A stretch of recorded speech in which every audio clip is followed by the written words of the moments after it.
बच्चों, चलिए प्रश्न को पढ़ते हैं। निम्नलिखित पर आलोचनात्मक टिप्पणी लिखिए। जैव आवर्धन, जिसे कहा जाता है बायोलॉजिकल मैग्निफिकेशन। इस प्रश्न में हमें आलोचनात्मक टिप्पणी लिखना है जैव आवर्धन पर। तो आइए इस प्रश्न का हल देखते हैं। सबसे पहले बात करते हैं मुख्य अवधारणा की। तो इस प्रश्न में जो है मुख्य अवधारणा हो जाएगा यहाँ पे जैव आवर्धन। तो अगर हम बात करें जैव आवर्धन क्या होता है, तो जैव आवर्धन का जो है मतलब होता है कि क्रमिक पोषण स्तर, जो स्तर होता है, पोषण स्तर होता है, उस पर जो है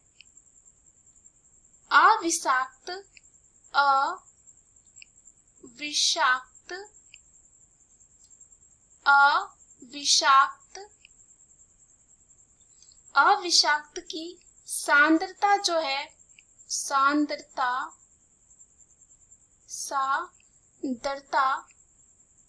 पर जो है यहाँ पे वृद्धि होना, क्या होना, वृद्धि होना, यानी कि क्या होगा, यहाँ पे बढ़ जाएगा। और इसका कारण है जीव द्वारा संग्रहित अविषालु पदार्थ उपापचयित या उत्सर्जित नहीं हो सकता है और इस प्रकार यह अगले उच्चतर पोषण स्तर पर जो है पहुंच जाता है। उसके बाद ये जो है पदार्थ खाद्य, ये जो पदार्थ है खाद्य श्रृंखला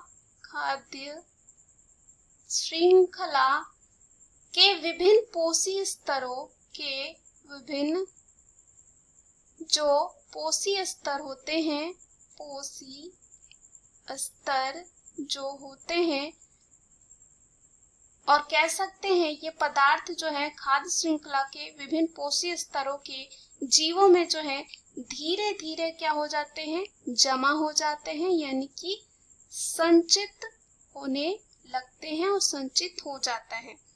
उसके बाद खाद्य श्रृंखला में इन्हें सबसे पहले पौधों द्वारा प्राप्त किया जाता है क्योंकि वो सबसे नीचे आते हैं।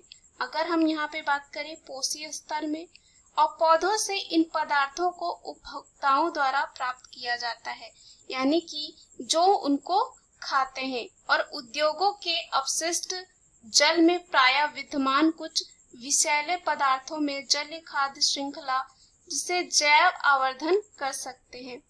और अगर हम बात करें यह जो परिघटना, कह सकते हैं परिघटना जो है यहाँ पर पारा एवं डीडीटी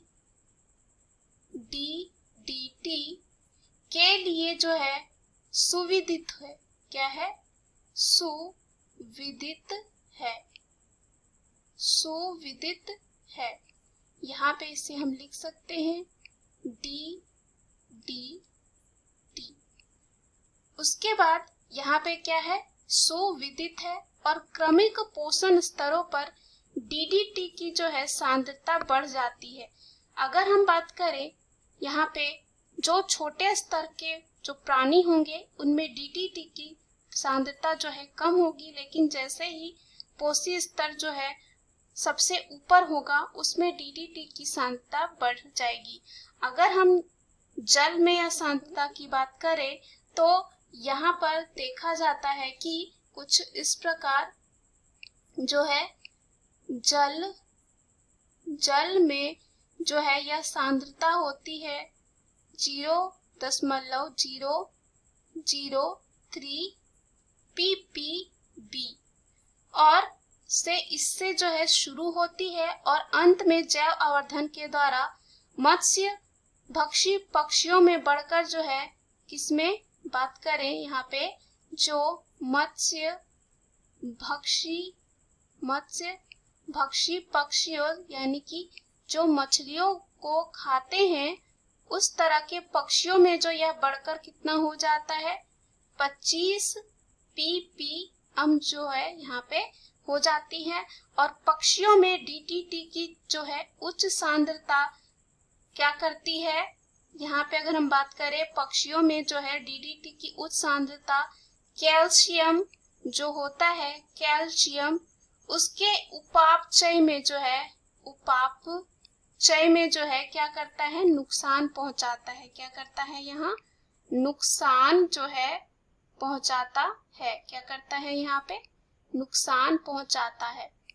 तो यहाँ पे हम कह सकते हैं नुकसान पहुंचाता है। उसके बाद यहाँ पे जिसके कारण जो है अंड कवच क्या हो जाता है, पतला हो जाता है और यह समय से पहले फट जाता है, जिसके कारण पक्षी समष्टि की संख्या में जो है कमी हो जाती है। और अभी देखा जा रहा है कि पक्षी समष्टि की संख्या जो है कम हो गई है, इसी की वजह से DDT के उच्च सांद्रता के वजह से ही। मुख्य अवधारणा के आधार पर हमने ये सिद्ध कर लिया है कि जैव आवर्धन क्या होता है। आशा करती हूँ यह उत्तर आपको समझ में आया होगा। धन्यवाद।